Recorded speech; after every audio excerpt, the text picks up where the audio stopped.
오늘 출애굽기 22장 31절 말씀 가지고 거룩한 사람이 될지라 라는 제목으로 나누려고 합니다.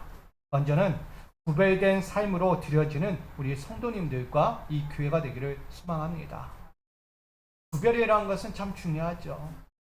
어떤 것 앞에서도 우린 죄와 거룩한 것 앞에서 구별되어야 되는 거예요. 여러분의 신앙의 자리가 늘 구별되어서 거룩의 자리에 있기를 소망합니다. 늘 사망의 자리에 있으면 안 돼요. 우리는 늘 천국이라는 소망의 자리에 거해야 하기 때문에 이 거룩을 늘 사모하고 달려가야만 합니다. 특별히 거룩이라는 것을 우리는 늘 이야기했어요. 지난 시간에도 거룩에 대해서 또 그 지난 시간에도 거룩에 대해서 계속해서 열거했습니다. 우리가 거룩이라는 것을 잘 알죠. 거룩은 코덱시라고 이야기합니다. 더러움에서 잘라내고 분리되고 구별된 상태인데 이 새로우며 순수하다, 깨끗하고 성결하다라는 뜻을 담고 있습니다. 여러분의 인생이 거룩에서 멀어지면 안 되는 거예요. 거룩의 인생, 거룩한 삶을 내가 생명 다하는 그날까지 가져가야만 하는 것입니다. 그래서 숙제와 같아요. 거룩은 숙제예요. 영혼의 숙제, 내 인생의 숙제와 같습니다. 여러분, 이 숙제를 여러분 잘 가지시기를 부탁드립니다. 특별히 하나님은 그 스스로를 거룩하신 분이라고 정의했습니다. 레위기 19장 2절에 이렇게 증거하죠. 너는 이스라엘 자손의 온 회중에게 말하여 이르라. 너희는 거룩하라. 이는 나 여호와 너희 하나님이 거룩함이라. 아멘. 하나님이 거룩하니 너희도 거룩하라 하는 거예요. 오늘 저와 여러분은 거룩한 존재예요. 왜? 하나님이 거룩하시기 때문입니다. 하나님은 세상의 어떤 것으로부터도 오염되지 않은 순수 그 자체이시며 그 본질 자체가 깨끗하시며 성결하신 분이라고 말하고 있습니다. 그리고 하나님의 거룩한 본질로 창조되어진 모든 관련된 피조물들은 하나님의 거룩한 성질대로 살아가야만 합니다. 그것이 하나님의 명령이에요. 그러면 하나님의 거룩한 본질대로 우리 믿음의 백성들은 어떻게 해야 할까요? 당연히 거룩해야 한다는 거예요. 하나님은 그 거룩을 명령하신 거예요. 특별히 인간은 본질적으로 거룩이라는 그 앞에서 늘 불완전한 존재였다는 사실을 말하고 있습니다. 창조되어진 존재, 거룩으로 새겨지고 만들어졌지만 완전하지 않았다는 것을 보여줘요. 왜일까요? 우리는 아담과 하와를 보면 알 수 있어요. 거룩해야 할 존재들이 거룩하지 않았어요. 왜? 자신 안에 또 다른 불의한 양심이 나온 거예요. 그것은 하나님이 먹지 말란 선악과를 훔친 거예요. 욕심이 생긴 거예요. 갖지 말아야 하고 품지 말아야 할 것을 그들은 품게 된 거예요. 바로 그게 거룩이 상실됐다라고 말하는 거예요. 하나님만 바라보는 게 거룩입니다. 하나님 앞에서 떠나지 않는 게 거룩입니다. 하나님의 존재가치 그 본질에서 벗어나지 않는 것이 거룩이라는 거예요. 근데 아담과 하와는 그 존재 가치에서 떠나려고 했다는 거예요. 하나님이 먹지 말란 선악과에 눈을 들였어요. 욕심을 가졌어요. 그것도 모자라 직접 따먹기까지 했어요. 이게 거룩에서 멀어진 자들의 모습이죠. 오늘 우리는 거룩 앞에서 늘 불완전한 존재라는 사실을 알게 합니다. 그러기에 하나님은 그들 앞에 한 가지를 규명하고 있습니다. 바로 그것이 규례와 법도를 정하시고 거룩을 소유하도록 순종과 명령을 선포하셨다는 것입니다. 레위기 11장 44절 상반절은 이렇게 증거하죠. 함께 있습니다. 시작. 나는 여호와 너희의 하나님이라. 내가 거룩하니 너희 몸을 구별하여 거룩하게 하고. 아멘. 구체적으로 이야기하시는 거예요. 우리의 몸과 마음과 생각들 모든 삶을 뭐 하라는 거예요? 구별하라는 거예요. 뭘로? 거룩하게. 인간은 하나님의 거룩 앞에서 결코 저항할 수 없는 위치에 있다는 것을 말하는 거예요. 하나님의 거룩 앞에서 저항할 이들은 아무도 없다. 순수하고 거룩한 깨끗한 존재, 순결한 그 존재, 하나님의 영적인 그 거룩함을 여러분 늘 가져야 하는 거예요. 나 갖기 싫어요. 나 깨끗하게 살기 싫어요. 순수하기 싫어요. 나는 내 죄악 가운데 있고 싶어요 할 사람은 없다는 거예요. 하나님의 순수하고 그 깨끗하고 온전한 그 성결한 정직 앞에서 우리는 저항할 수 없다는 거예요. 우리는 그렇게 따라갈 수밖에 없는 존재. 그러기에 우리의 몸을 늘 구별해야 하는 거예요. 나는 거룩하다. 나는 거룩하다. 나는 거룩하다라고 새기셔야 합니다. 그렇게 살아가야 우리는 세상 앞에서도 흔들리지 않는 것입니다. 만약 언약의 하나님과 관여되어 있는 우리 모두가, 모든 사람들이 결코 간과해서는 안 되는 이 거룩 앞에서 우리가 혹여라도 이 모든 것을 놓쳐버리면 우린 신성한 영적인 삶에서 벗어날 수 있게 된다는 거예요. 벗어나게 되는 거예요. 신성한 자리에서 벗어나는 거예요. 하나님의 영적인 충만한 은혜의 자리에서 벗어나게 되는 거예요. 하나님의 약속의 현장에서도 특별히 벗어날 수 있게 된다는 것을 명심하라는 거예요. 여러분, 하나님은 신성한 규례로서 스스로에게 거룩하도록 몸을 구별하여 드리라고 명령하고 있습니다. 이 명령은 하나님의 속성을 닮아 창조되어진 모든 인간에게 주신 거룩의 심장이다라고 저는 전합니다. 거룩의 심장이에요. 심장이 있죠, 여러분 내면에. 심장 없는 분 계세요? 심장이 빠지면 어떻게 돼요? 죽은 거예요. 시체예요, 그건.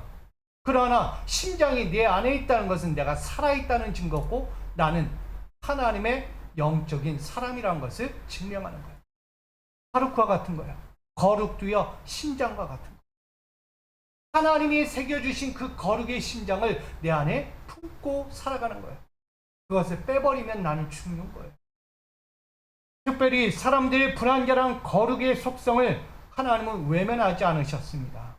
거룩한 하나님의 백성이자 나라이자 제사장이자 하나님의 선한 자녀인 여러분들에게 하나님 나라의 백성으로서, 하나님 나라의 거룩한 제사장으로서 영원히 삼기 위해서 직접 눈으로 보고 듣고 귀로 마음에 들어 품을 수 있는 그 거룩의 심장을 또다시 내어 주셨다는 거예요. 오늘 이스라엘 백성들을 보게 되면 그들은 거룩의 심장이 없습니다. 단지 듣는 거예요. 아직까지 믿음이 없는 거예요. 믿음이 자랐다면 그들의 삶을 보면 알 수 있어요. 믿음이 있다면 달랐겠죠. 하지만 믿음이 없으니 아직도 완성되지 못한 그들의 삶이 있다는 것을 보여줍니다. 그래서 그들 가운데 거룩의 심장이 들어가야만 했던 거예요. 그 거룩의 심장이 뭘까요? 당연히 하나님의 말씀이죠. 하나님의 말씀이 불같이 내려서 모세를 통하여 그들에게 전해줘야만 했던 거예요. 그게 우리가 알고 있는 십계명. 십계명은 하나님의 거룩을 이야기합니다. 이 거룩의 십계명을 그들 심령에 내어줘야만 그들이 품고 그들이 다시는 죄악 가운데 자기의 삶에서 순수하고 깨끗하고 온전한 것을 잃어버리지 않기 때문에 그것을 주려고 하나님은 그 거룩의 심장 십계명을 그들 가운데 허락해 주신 거죠. 특별히 오늘 인간의 역사 가운데 계획하시며 가장 인격적인 최고의 방법으로 또다시 거룩의 심장을 내어주셨어요.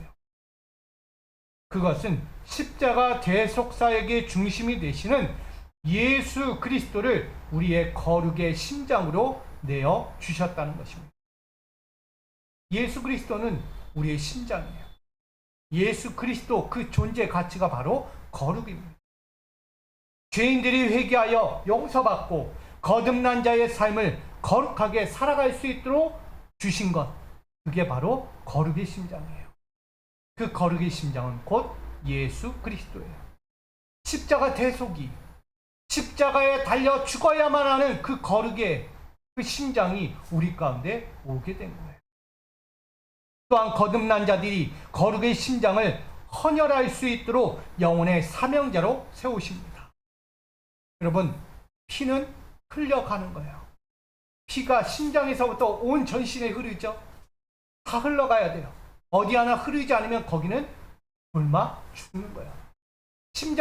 피가 흐르지 않는 곳은 죽는다는 얘기예요. 그것처럼 우리의 심장, 거룩의 심장도요, 흘러가야 하는 거예요. 헌혈이라고 이야기한 거예요. 그것을 우리에게 영혼의 사명자로 세우시고 세상 앞에서 거룩의 중심이 되어 살아가도록 은총을 베푸셨습니다. 그들이 바로 이 땅에 존재하는 교회입니다. 이 땅에 존재하는 교회, 또한 그 안에 속한 성도들은 그리스도의 완전하고 깨끗하며 성결하신 거룩의 심장을 항상 담고 세상의 중심에서 말씀과 법도와 규례를 온전히 가르치고 지키고 전해야 하는 것입니다. 이해되십니까? 여러분 안에 지금 거룩의 심장이 있어야 돼요. 예수 그리스도 십자가 대속의 은혜가 심겨져 있어야 돼요. 담겨 있어야 됩니다. 아직도 보혈이 흐르지 않는다면 그 문제가 있는 거예요. 흘러야 돼요. 예수의 보혈, 그 거룩의 보혈이 흘러야 합니다. 오늘 그런 면에서 오늘 본문을 보고자 합니다. 출애굽기 22장은 하나님의 백성은 거룩한 백성답게라고 전하고 있는 것입니다. 이스라엘은 거룩한 하나님의 제사장이라고 불렸어요. 나가 거룩한 나라라고까지 불려집니다. 하나님의 제사장이요 거룩한 백성, 거룩한 나라 그렇게 불려진 이스라엘, 그들은 광야의 여정을 걸어갑니다. 광야의 여정을 시작한 이스라엘 백성들은 쉽지 않았어요. 늘 목말랐어요. 메마름에 처합니다. 갖가지의 끝없는 사건들로 그들의 삶에 찾아옵니다. 그리고 멈추지 않는 끝없는 행진의 연속으로 점점 하나님의 은혜는 사라져가고 있었다는 것입니다. 점점 하나님의 은혜가 기억되지 못해요. 삶이 너무 힘드니까 목마름, 메마름, 삶의 수많은 사건이 자신들을 조여오니 하나님의 은혜가 있었지만 하나님의 은혜가 점점 사라져요. 무엇도 사라질까요? 하나님의 약속도 점점 멀어지는 것만 같아요. 가난이 무슨 소용이 있어? 지금 내가 죽게 생겼고 지금 내가 메마르고 내가 먹을 것이 없어. 이 추위와 더위 가운데 내가 죽어가게 생겼는데 무슨 가난이 중요하겠냐라고 이야기해요. 달리 이야기하면 지금 하나님의 나라 천국이 무슨 소용이 있냐. 지금 내가 살기도 바쁘고 내가 먹기도 힘들고 내 인생에 수많은 시험거리가 환난이 고통이 찾아오는데 하나님 나라 천국 무슨 소용이 있냐. 내가 죽어서 가는 하나님 나라 무슨 소용이 있냐라고 이야기합니다. 이스라엘 백성 삶이 무거우면요 천국 아무 의미가 없는 거예요. 천국 지금 내가 편해야 하고 지금 내가 만족해야 하고 지금 내가 평안해야 하는 거예요. 그래야 천국도 내 것이라고 이야기해요. 그게 이스라엘이었던 거예요. 만족 못하죠. 삶은요 만족이 되지 않는 거예요. 이들이 늘 괴롭고 또 괴롭고 또 괴롭다라고. 도리어 수없이 원망과 불평, 과거의 삶을 회상하며 폭주하는 마음들은 광야 속에 세워진 하나님의 나라가 점점 위태로워지는 것을 발견하게 됩니다. 이야기했죠. 그들은 하나님의 거룩한 제사장이라고 이야기했고 하나님 나라의 거룩한 백성이라고 이야기했어요. 광야의 여정에 있지만 그들은 하나님의 나라가 세워진 거예요. 지금 광야 안에 하나님의 나라가 세워진 거예요. 하나님 백성으로 살아가고 있다는 거예요. 근데 그 나라가요 점점 위태로워요. 그들의 나라가 아닌 하나님의 나라가 위태로워지고 있다는 사실을 전하고 있는 거예요. 그러니 그들의 수없는 그 행진의 연속 속에 찾아오는 원망과 불평과 환경의 모든 것 가운데서 하나님이 정하고자 하는 것이 있는 거예요. 그들의 삶을 만져줘야겠고, 그들에게 질서를 만들어줘야 그들의 어려움에, 그 환란에서 저 가나안이라는 약속의 땅을 끝까지 바라보고 끝까지 그 길을 행진하지 않겠는가. 그래서 하나님은 하나님 나라의 거룩한 법을 새롭게 제정하시는 것입니다. 그것이 오늘 네 가지가 나옵니다. 첫째는 사회적 약자에 대한 보호가 나옵니다. 두 번째는 이웃 간 책임과 배상에 대해서 나옵니다. 세 번째는 윤리와 도덕적 행위에 대해서 나옵니다. 마지막 네 번째는 성별, 구별된 자에 관한 법도와 규례에 대해서 전하고 있습니다. 이게 본 22장에 나오는 모든 말씀입니다. 하나님 나라가 위태로워지고 있을 때 그들 안에 질서를 만들어가는 거예요. 법을 만드는 거예요. 이 법이라는 것은 사회적 약자를 먼저 돌보는 거예요. 강한 자나 약한 자나 다 뭐하다? 평등하다는 거예요. 어느 누구나 억울한 일 당하지 않고 피해 당하지 않고 고통당하지 않게끔 만들기 위해서 하나님은 이 사회적 약자에 대한 보호를 만들어가는 거예요. 또 하나는 이웃 간에 뭔가의 교류가 있을 때 거기에 책임을 지게 하고 배상을 하게 해요. 빚을 졌다면 갚고 못 갚는다면 그거에 따른 책임과 보상을 해야 되는 거예요. 그게 하나님의 목적이었어요. 나아가서 윤리와 도덕적 행위를 말합니다. 잠시 이야기하면 당시 이스라엘이 행진하는 그 과정 가운데 이야기하는 것이 뭐냐? 과거에 나아가는 애굽에서의 삶과 앞으로 펼쳐질 그 가나안 땅과 더불어 나아가는 이방의 모든 민족 가운데 나타날 수 있는 우상적인 행위들, 거기에서도 나오는 행음하는 자들에 대한 이야기가 나옵니다. 성적인 타락에 대해서 이야기하는 거예요. 성경에서 성적인 타락에 대한 이야기가 가는 곳곳마다 펼쳐지고 있다는 것을 말하고 있어요. 여러분 성경 잘 읽어보셨으니까 알 거예요. 성경에서요, 성적인 타락은 어디에도 계속, 그것 때문에 하나님은 너무나 상심하는 거예요. 그러기에 윤리와 도덕적인 행위를 그들 가운데 심어서 더 이상 성적인 타락에 빠지지 않고 온전한 신앙과 윤리와 도덕을 가질 수 있게끔 만들어갔다는 것입니다.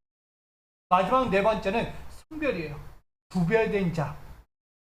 오늘 거룩한 자로 구별된 자들은 어떤 법도와 규례를 지켜야 하는가, 그것을 말하고 있는 거예요. 바로 이 네 가지는 하나님 나라의 거룩을 상징하는 것입니다. 거룩한 나라 가운데서 나와야 하고 거룩한 행위들이 드러나야 하는 거예요. 특별히 하나님의 거룩을 상실할까봐 하나님의 나라 가운데서 이 모든 것을 갖추고 존재하며 그 가치 안에서 정확하게 살아갈 수 있도록 하나님은 명령으로서 주신 거예요. 이것을 지켜 행하게 될 때 그들은 모두 보호받고 안정되고 평화를 이룰 수 있는 재정이었다는 것을 말합니다. 특별히 이 중에 네 번째에 관해서 오늘 우리는 보고 있는 거예요. 오늘 본문 31절. 뭐라고요? 성별된 자들에 대한 법도와 규례예요. 구별된 자들. 그 중심이 바로 거룩이라는 것입니다. 오늘 거룩을 삼을 자, 거룩하게 살아야 될 자들, 거룩하게 구별된 자들에 대해서 말씀하고 있습니다. 앞으로 펼쳐질 이스라엘은요, 하나님의 신성한 일들을 위해서 구별될 자들이라고 말합니다. 하나님은 앞으로 이스라엘이 광야의 여정을 넘어 가나안 땅에 들어가서도 살아야 할 본분의 자체는 뭐다? 거룩한 거예요. 거룩한 자가 할 일은 뭐예요? 거룩한 일이겠죠. 그러니 오늘 그들이 거룩을 삼지 않고는 절대 살 수 없다는 것을 말하는 거예요. 거룩하지 않으면 우상이 들어와요. 죄악이 들어와요. 영적인 타락들이 들어온다는 거예요. 그것을 이겨낼 수 없다는 것을 말해요. 거룩해야만, 몸이, 그의 영혼이 구별되어야만 거룩한 자들로서 그 어떤 것에도 유혹받지 않고 끝까지 살아갈 수 있기 때문입니다. 그러기에 그들이 반드시 지녀야 할 것이 바로 거룩의 심장이라고 말한 것입니다. 그런데 이스라엘 백성들의 거룩의 심장이 고장난 것처럼 보여집니다. 하나님의 테두리 안에 있지만 그들 스스로 너무나 익숙하고 만족할 만한 외부적인 산들로 바뀌었다는 거예요. 지금 이스라엘 백성들이 홍해를 넘었고요. 그 따라오는 애굽의 군대도 물리쳤어요. 그리고 나아가서 우리가 지난 시간 보았지만 먹을 것이 없어서 하나님 앞에 우리에게 물을 달라고 이야기해요. 나 목말라요. 내 목마름을 채워주십시오라고 이야기했어요. 그거 지난 시간이 얼마나 될까요? 여러분, 광야에 나와서 지금 이렇게 목마름까지 채워주는 시간이 얼마나 됐을 거라고 생각하세요? 며칠 지났을까요? 몇 년이 지났을까요? 고작 사흘밖에 되지 않아요. 고작 사흘 되는 그 시간 동안에요, 이들의 신앙은 점점점 바뀌어지고 있어요. 애굽에 있을 때 하나님 나를 구원해 주십시오. 내 애통함과 이 고난의 세월을 빨리 구원해 주십시오라고 호소하며 부르짖었던 그들이 애굽에서 탈출하여 나온 지 사흘 만에 다시 뭐하고 있어요? 또다시 그때로 돌아갔다는 거예요.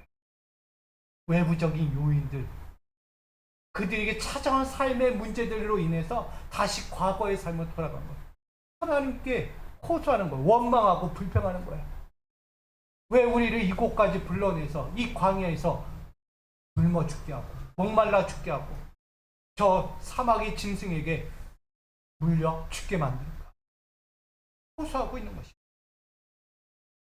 점점 그들은 외부적인 삶들로 인해서 점점 보호받지 못하고 죄악에 노출될 수밖에 없는 상태에 빠지게 된 것입니다.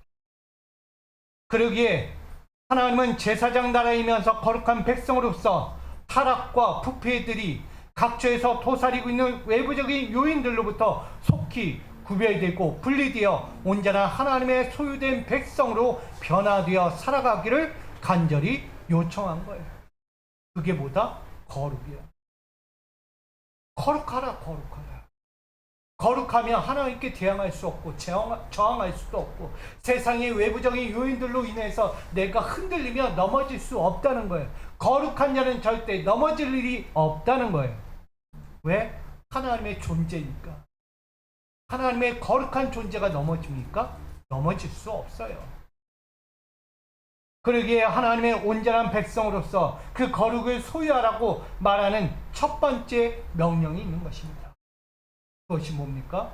부정한 것에 접촉하지 말라는 것입니다. 31절에 들에서 짐승에게 찢긴 동물의 고기를 먹지 말고. 자, 광야의 길을 걷고 있어요. 광야의 길을 걷다 보면 지금도 이야기했지만 먹을 것이 없어요. 마실 것도 없어요. 하나님이 공급해 주지 않으면 절대 살아남을 수 없는 환경이에요. 외부적인 요인으로 따지면 다시 과거 애굽으로 돌아갈래 라고 이야기하는 거예요. 그런 환경에서 그들이 바라본 광야에 뭐가 펼쳐졌을까요? 죽어있는 시체가 보입니다. 동물의 시체가 보입니다. 그들의 입장은 뭐일까요? 배고파요. 죽어있는 시체조차도 먹고 싶은 고기잖아요. 짐승이 죽어있으면 그 고기라도 먹고 싶은 게 그들의 심정이라는 거예요. 여러분, 지금 광야에 안 있으니까 이런 생각을 안 하는 거예요. 내가 광야에 홀로 남겨졌다. 아무것도 없다. 빈털털이라. 그럼 여러분, 죽어있는 시체도에 먹을 거예요. 안 먹을 수가 없는 거예요. 우리 군인들이요, 홀로 아무것도 없는 미지의 땅에 떨어지면 뭘 먹을 거라고 생각하세요? 밥 차려가지고 쌀 씻어가지고 반찬 만들어서 열심히 그 미지의 땅에서 먹을 것 같아요? 그렇게 생각하십니까? 군인들이요, 훈련하다가 미지의 땅에 탁 떨어뜨려주면 거기서 물불 안 가려요. 살아남아야 돼요. 언제 어떻게 적군을 맞이할지 모르고요. 내가 여기서 죽을지 살지 아무도 몰라요. 그래서 내가 살기 위해서는요, 보이는 모든 것을요, 음식으로 여겨요. 생각 못 할 거예요, 그건. 내 눈에 보이는 모든 것은 음식이 되어버린 거예요. 복이 있는 저 짐승들이요, 먹어버리는 거예요. 독사도요 그냥 잡아먹는 거예요. 왜? 그게 내가 살 길이. 이판사판이에요. 내가 죽느냐 사느냐예요. 이스라엘 백성들도요 광야에서 내가 죽느냐 사느냐의 목숨을 걸고 가고 있는 거예요. 그러니 그들 앞에 보여진 게 지금 배고픈데 하나님께 불러도 하나님께 얘기해도 추지를 않으니 그들이 뭐예요? 저 보이는 사막의 짐승 같은 광야의 짐승 같은 죽어있는 짐승을 보면서 배고프니 저거라도 먹어야겠다. 저거라도 먹어야겠다. 근데 하나님은요 먹지 말라고 하는 거예요. 저것은 뭐다? 부정한 거다. 접촉하지 마라 라고 해요.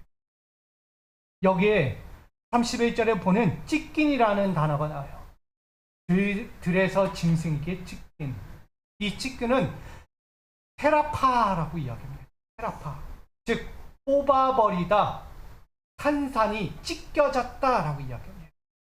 짐승의 모든 몸에 있는 것들이 다 뽑혀지고 산산조각 찢어진 것을 이야기해요. 그 짐승의 상태를 보면 더 이상 얻을 것이 없는 거예요. 야수에 의해 생명이 산산이 뽑혀지고 찢겨진 짐승의 상태를 말하는데 이것을 자세히 보면 짐승이 찢겨지면 뭐가 나올까요, 여러분? 당연히 피가 나와요. 이 피가요, 그 찢겨진 몸에 다 퍼져 있는 거예요. 그 피는 깨끗할까요? 아니요. 절대 깨끗하지 않습니다. 피가 썩었어요. 피가 죽었다는 얘기예요. 그 죽은 피가 그 찢겨진 짐승 위에 뿌려져 있는 거예요. 그 짐승을 이 백성들이 먹으려고 하는 거예요. 배고프니까. 난 먹고 싶어. 난 이래도 먹을래. 난 죽더라도 먹을래. 여기서. 그들의 심정이에요. 근데 하나님은 말하고 있는 거예요. 여러분, 피는 원래 안에 있어야 생명이죠. 근데 피가 밖으로 나왔다는 것은 사망을 이야기하는 것입니다. 그래서 생명이 죽어 사망의 피가 짐승의 몸에 뒤엉켜 있다는 것은 생명이 더 이상 보호받지 못하고 생명이 완전히 소멸되어 버린 사망에 이른 상태다. 그러니 더 이상 그것에 접촉하지 마라. 더 이상 그것을 보고 먹으려고 하지도 마라. 그것은 곧 부정하다. 그리고 부정한 자로 간주되어진다. 그걸 말하는 거야. 저 부정한 것은 너희가 배고프다고 해서 건드리고 접촉해서 먹고 하여 부정한 자가 될 것인가? 아니면 기다릴 것인가? 여러분 같으면 어떡하실 거예요? 내가 광야에 놓였어요. 아무것도 없어요. 내 수중에 든 거 먹을 거 아무것도 없어요. 물도 없고 먹을 것도 없어요. 여러분 같으면 어떡하실 거예요? 그거 먹을 겁니까? 인간이기에 하나님 어쩔 수 없잖아요. 안 주셔서 내가 이거 먹었어요. 이럴 거예요? 하나님 그렇지 않다는 거예요. 멀리하는 거예요. 하나님이 거룩하지 않으니까 먹지 말라는 거예요. 그 피는 이미 빠져나와서 죽었잖아요. 피는 안에 있을 때 생명이라고 이야기해요. 우리가 잘못된 거예요. 여러분, 하나님은 본래 생명을 중시하는 분입니다. 어떠한 피조물 하나라도요, 생명을 경시하지 않으시는 거예요. 그래서 하나님은 생명의 존엄성을 강조하고 계십니다. 사망의 이른 피를 접촉하거나 사망에 이르러 부정한 자가 되도록 그냥 내버려 두고 계시지 않는다는 사실이에요. 이스라엘 백성이 그 동물, 짐승을 먹는데 가만히 있지 않는다는 거 하나님은. 그래서 법을 만든 거예요. 건드지 마. 가는 곳곳마다 죽어있는 짐승이 있을 거야. 왜요? 그 짐승 때문에 너희가 부정하고 부정한 자는 구원을 받지 못하니. 이것을 구속사 관점에서 바라본다면 하나님은 모든 피조물들의 생명의 주인이 되십니다. 아멘. 모든 생명은 그분의 주권 안에 들어와 있을 때 영원히 생명의 보호와 안식을 얻습니다. 모든 생명이 그분의 주권 밖으로 나가면 절대 보장받을 수 없는 사망의 피 흘림을 당하게 됩니다. 이게 구속사 관점이에요. 하나님의 테두리 안에 있을 때 보장받는 거예요. 근데 자기 생각대로, 자기 의지대로, 자기가 보고 듣고 느끼는 대로 나아가다 보면 사망에 이르게 돼요. 아무리 절망적인 광야의 현장이 있더라도요, 하나님을 바라봐야 돼요. 하나님의 음성을 들어야 돼요. 하나님을 의지해야 돼요. 그게 우리가 해야 할 목적입니다. 그래서 창세기 9장 4절에 이렇게 이야기해요. 그러나 고기를 그 생명되는 핏째 먹지 말지니라 라고 말해요. 이 말씀의 의미가 뭔지 아십니까? 생명은 하나님께 있다는 거예요. 너의 목숨, 살고 죽는 것은 하나님께 있다. 자꾸 네 의지대로 하지 말라는 거예요. 지혜를 가졌다고, 지식이 있다고, 가진 소유가 많다고, 내 생명을 다 네가 좌지우지할 수 있다? 절대 그럴 수 없다는 거예요. 모든 생명은 하나님 손에 달려있다는 거예요. 이스라엘에게 이야기하는 거예요. 광야에 있는 너희여, 앞으로도 연속되는 이 광야 현장에서 맞이할 것은 생명에 관한 것이다. 이 생명에 관한 것은 하나님께 있지 너희의 손에 있지 않다는 것을 말하고 있는 거예요. 그러니 그 생명되는 거룩을 지키라는 거예요. 그 거룩의 심장이라는 거예요. 이건 부정하니까 부정한 것을 걷어내야 너희가 생명을 얻을 수 있다는 것을 말하고 있는 거예요. 그러니 어떤 삶을 걸어가더라도 그 광야의 여정에서 거룩의 심장을 내버리고 부정한 것에 접촉하여 먹거나 하지 말라는 거예요. 여러분에게도 동일합니다. 거룩의 심장을 가진 여러분들은 세상과 인간의 속성 중에서 찾아오는 부정한 피 흘림의 죄악들을 철저히 금하고 제하여야 하는 것입니다. 그래야 할 때 하나님의 거룩한 주권 안에서 신성한 생명을 보호받고 유지하며 살아갈 수 있는 것입니다. 그리고 여러분, 외부적인 수많은 것들 있잖아요. 사람이 살아가면서 외부적인 부정하고 절대 건들지 말고 먹지 말아야 하고 내가 채우지 말아야 할 것들이 있는데 그것을 제하지 아니하고 멀리하지 않으면 결국 우리는 피 흘림을 당할 수밖에 없다는 거예요. 그것은 사망의 피 흘림이 되는 거예요. 우리가 그렇게 되지 않도록 여러분 안에 거룩의 심장을 다시 세우셔서 부정한 것과 접촉하지 말고 먹지도 말고 내가 좋아하는 것, 내가 세상에 진짜 내가 먹고 싶은 것도 많구나. 영적인 것들이에요. 이게 음식을 이야기하는 게 아니고요. 영적인 것들, 내가 먹지 말아야 하나님이 절대 주지 않은 것들을 내가 소유하고 먹으려고 하는 것들은 여러분 제하시기를 부탁드립니다. 그리야 할 때 여러분 거룩의 심장으로 영생을 얻게 되는 것입니다.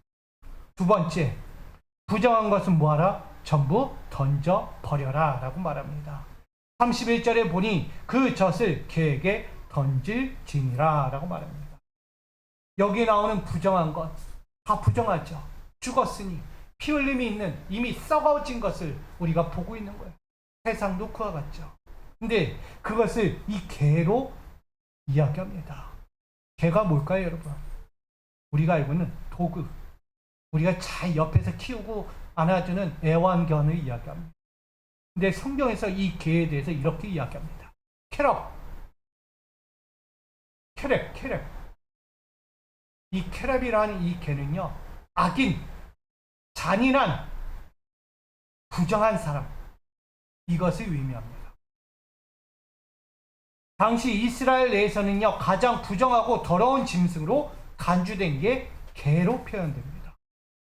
그리고 당시 팔레스타인에서는 야생에서 산산이 뽑혀지고 찢겨 죽은 짐승들을 어떻게 했느냐? 이 개에게 즐겨 먹게 했다는 거예요. 이 개는요, 저 사막이든 어딘 광야에서 찢겨 죽은 산산이 조각난 이 짐승들을요, 이 개들에게 즐겨 먹게 했다는 거예요. 그래서 우리가 잘 아는 것은 사냥개들 있죠, 사냥개. 그게 그런 거예요. 찢겨 죽은 걸 먹는 거예요. 살아있는 생명을 먹는 게 아니고 죽은 동물을 먹는 게 개다는 거예요. 그래서 악인이다, 잔인한 사람, 그리고 완전히 부정한 사람이다 라고까지 말하는 거예요. 그만큼 찢겨 죽은 짐승들의 고기를 사람이 먹으면 절대 안 된다는 사실을 이야기하는 것입니다. 고의적이든 우연이든 죽은 짐승의 고기를 먹으면 반드시 부정한 자가 될 수밖에 없다는 거예요. 그러니까 이스라엘 백성들에게 광야에서 그 짐승을 봐서 누구에게 줘야 되는 거예요? 개에게 던져줘야 돼요. 너희가 먹을 것이 아니다. 그 부정한 것은 너희가 먹을 것이 아니라 저 개가 먹어야 한다. 그래서 개는요, 부정한 동물로 표현되고 있습니다. 개는 원래 밖에 있어야 하는 사납고 더러운 짐승이에요. 이해됩니까? 개는 원래 밖에 있어야 하는 사납고 더러운 짐승이에요. 근데 개가 안에 있다는 것은 두려움과 위기와 사망을 초래한다는 것입니다. 다시 이야기합니다. 이 개가 내 안에 들어와 있다는 것은 두려움과 위기와 사망을 가져온다는 것을 의미합니다. 우리는 지금 일상적으로 우리 애완견들 많이 같이 키우잖아요. 그렇잖아요. 애완견 키우면서 기분도 좋고 재롱 떠는 이 강아지들 보면서 이쁘다 귀엽다라고 이야기하잖아요. 그리고 홀로 있는 분들은 그 애완견을 자식과 같이 여기면서 살아가기도 합니다. 한편으로 단면을 보면 그 개는 또다시 나에게 위기를 가져와요. 요즘은 어떻죠? 주인도 물어요. 갑자기 개가 돌변을 합니다. 지나가다가도 사람을 보고 아이를 보면 콱 물어버려요. 사망에 이르게 합니다. 내 안에 품은 개가 아니라는 거예요. 지금. 언제 어떻게 나에게 위기를 가져올 위험한 존재라는 거예요. 저는 이 개를 보면서 오늘 우리에게도 마찬가지라고 이야기합니다. 생명을 위협하는 개에 관하여 무책임하고 묵인하며 짐승과 접촉한다는 것은 생명을 보호받지 못할 위기와 사망에 이르는 위태로운 상태다라는 것을 말하는 거예요. 그것은 영적 분별력을 갖지 못하면 자신에게 찾아올 부정한 것이 되고 부정한 자로 남게 될 것이라는 것을 명심하라고 말한 것입니다. 당시 이스라엘 팔레스타인 지역 안에서는요, 이 개와는 절대 함께 할 수 없는 거예요. 가정 안에 들어올 수가 없는 거예요. 집 안에 있다는 것은 절대 용납이 안 되는 거예요. 언제나 밖에 있어야 돼요. 내 부정한 것을 어디다 준다고요? 그 개에다 줍니다. 내 안에는 절대 내 가정, 내 기업, 내 현장에는 공동체에는 부정한 것이 들어올 수 없다는 거예요. 부정한 것을 다 빼서 누구에게 줘야 돼요? 개한테 줘야 돼요. 그래야 내 가정이 화목하고 내 공동체도 화목하고 내 삶도 화목한 거예요.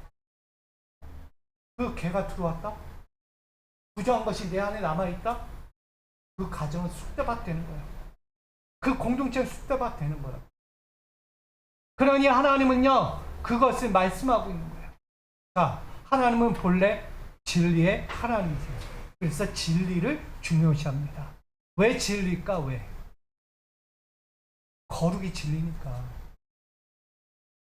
성별된 거, 구별된 거, 깨끗한 거, 온전한 거, 순수한 거, 그게 구별이에요. 거룩이니까. 하나님은 그것을 우리에게 진리로 이야기하는 것입니다. 어떠한 피조물도 진리의 말씀 앞에서 보배로운 생명의 가치를 소유하도록 만들어 가신 분이란 거예요.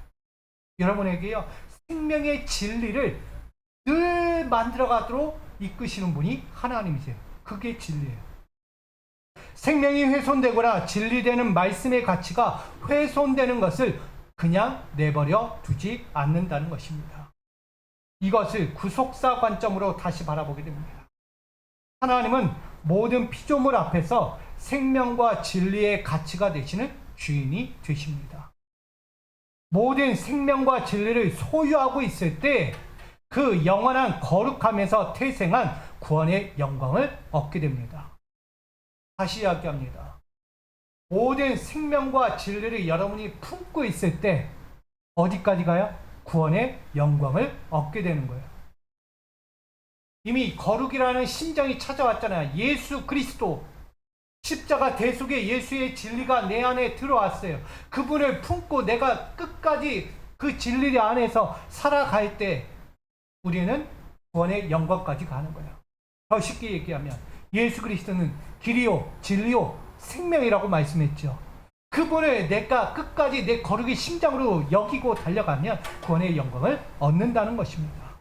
그러나 모든 생명과 진리를 상실하게 되면 절대 보장받을 수 없는 부패한 사망의 피 흘림을 당하게 된다는 거예요. 예수가 없는 진리. 예수가 없는 진리. 여러분이 갖고 있는 인간적인 진리, 인간적인 지식과 그 총명함을 가지고 세상에 나간다는 거예요. 자, 여러분 지식 가지고 세상에 나가 보십시오. 마음껏 펼쳐집니까? 성공하십니까? 내가 가진 진리, 내가 가진 총명함과 그 지식 가지고 성공 다 이루십니까? 또 안 되잖아요. 마음껏 내 열정 가지고 펼쳤는데도 안 되잖아요. 왜일까요? 결국은 그 안에는요, 뭐가 들어가요? 죄가 들어가요. 성공이라는 그 이면에는요, 항상 죄가 함께 들어갑니다. 잘 기억하셔야 돼요. 우린 모두가 성공하기 원해요. 다 성공해서 나도 잘 될 거예요. 잘 보시면 성공의 이면에는 누군가는 다칠 바예요. 남의 아픔, 고통, 다 외면해야 돼요. 왜? 내가 이겨야 돼요.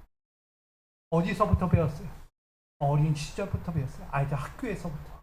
경쟁, 남을 깔아뭉개고 남을 이겨야만 내가 성공할 수 있는 길. 그걸 어린 시절부터 지금 배우고 있어요. 우린 그걸 가르치면 안 돼요. 교회에서는요, 교사들이 그걸 가르치면 안 돼요. 성공이 무엇입니까? 하나님의 은혜를 아는 게 성공. 구원을 가르치는 게 성공이지, 세상에서 뭐 잘 나가는 것, 높은 자리에 앉는 것, 명예를 얻는 것, 그게 성공이 아니에요. 그거 얻으려면 죄를 져야 되죠. 구원 얻는데 죄를 얻습니까? 구원에는 죄가 없어요. 절대 죄가 가미될 수 없어요. 구원이라는 성공은요, 은혜밖에 없어. 은혜. 하나님이 주신 그 영광과 은혜밖에 없는 거예요. 성령의 충만한 그 은혜. 여러분 그거 가지고 사는 거예요. 자꾸 세상 헛된 것 가지고 성공하려다가 죄가 가미돼서 구원받지 못할까봐 염려됩니다. 하나님은 이들에게 생명과 진리를 상실하지 않기 위해서 끝까지 그들 가운데 부패한 사망의 피 흘림을 얻지 않도록 그들 가운데 거룩의 심장을 내어 주고 계신 거예요. 예수 그리스도라는 심장. 마태복음 7장 6절 3반절은 이렇게 우리에게 증거합니다. 함께 읽어볼까요? 시작. 거룩한 것을 개에게 주지 말며. 아멘. 여러분, 구원의 진리, 생명의 진리를 왜 개한테 줍니까? 개가 뭐라고요? 뭐라고요? 악인, 부정한 사람, 악한 사람이라고 이야기합니다. 절대 그걸 주면 안 돼요.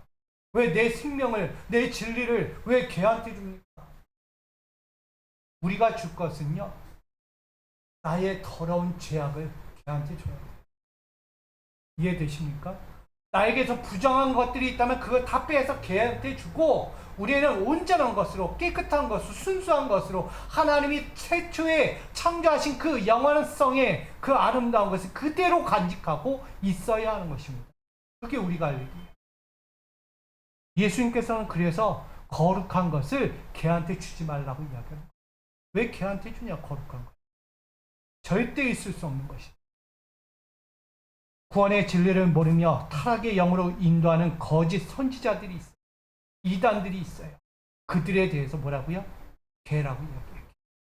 개만도 못한 것들, 개보다도 못한 인간들이라고 이야기해요. 바리새인들, 이단들, 사단이죠. 사탄. 개만도 못한 것들. 그럼 이들에게 거룩한 것을 주지 말라고 엄히 경고하신 것입니다. 여러분 어떻게 하실 거예요? 지금 나의 영적인 것, 내 생명을 더 더럽고 추한, 사납고 위험한 것 걔한테 여러분 주실 겁니까? 아니요, 주면 안 되죠. 나의 거룩은 주면 안 되는 거예요. 늘 간직해야 돼요. 그것이 나에게 주는 생명과 구원이기 때문에. 하나님이 약속하신 가나안이에요.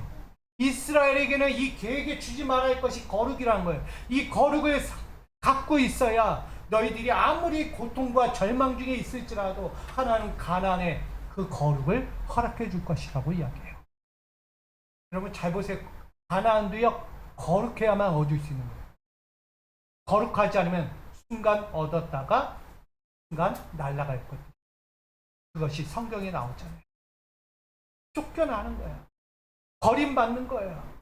영원할 것 같던 가나안이 점점점 멀어지는 거예요. 우리 어디로 가요? 다시 이방 나라의 포로가 되잖아요.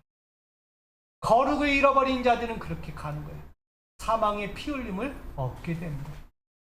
우리에게 이야기합니다.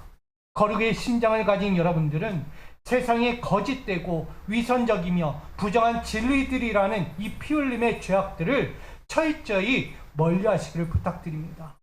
그리고 하나님의 주권 안에서 거룩한 진리의 가치를 여러분 보호받고 유지하면서 끝까지 살아갈 수 있기를 간절히 축복합니다.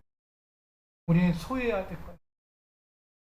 우리는 이 두 가지 소유해야 돼요. 끝까지. 결론을 맺고자 합니다. 거룩한 사람이 될지라. 오늘 이 말씀을 통해서 여러분에게 주고자 하는 것은 모든 행실에 거룩한 성도가 되자는 것입니다. 베드로전서 1장 15절 함께 있습니다. 시작. 오직 너희를 부르신 거룩한 이처럼 너희도 모든 행실에 거룩한 자가 되라. 아멘. 베드로는 이 레위기의 말씀을 인용하여 전한 거예요. 모든 성도들은 하나님처럼 거룩한 이처럼 너희도 거룩해야 한다라고 말해요. 몸과 마음과 모든 생각과 삶이 모든 행실이 거룩해야만 한다라고 말합니다. 하나님께서 거룩한 사람이 될지라라고 명령하신 것은 성도들은 하나님을 닮은 거룩한 심정을 항상 지니고 있기 때문입니다. 하나님의 거룩한 심정을 지니고 있기 때문에. 그러기에 성도를 부르셔서 그 목적 가운데 세우셔서 거룩한 심정을 가지고 늘 살아가는 모든 삶의 영역 가운데서 생명과 진리를 흘려보내기를 원하고 있는 거예요. 그래서 제가 서두에 거룩한 심장에 헌혈을 해야 한다라고 말한 거예요.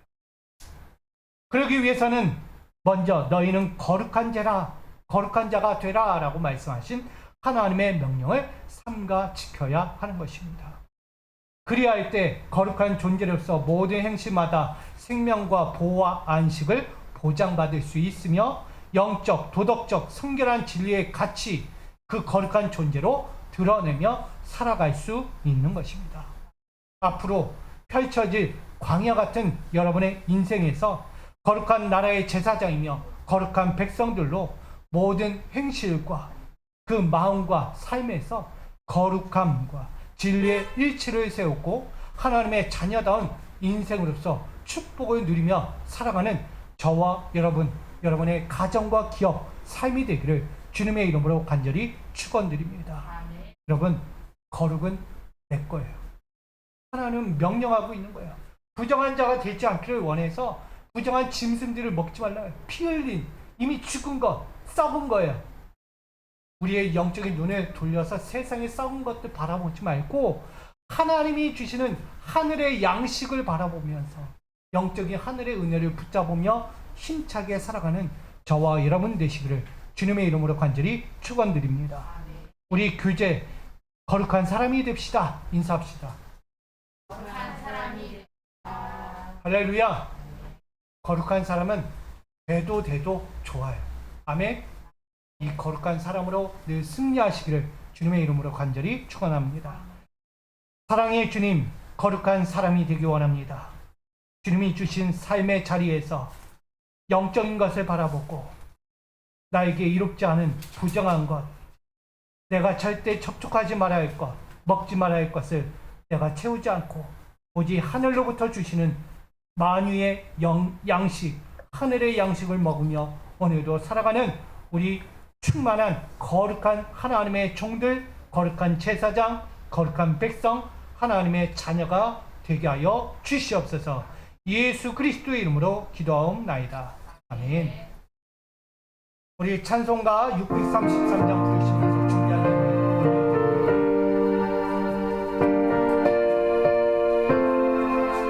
나의 하나님 나의 소서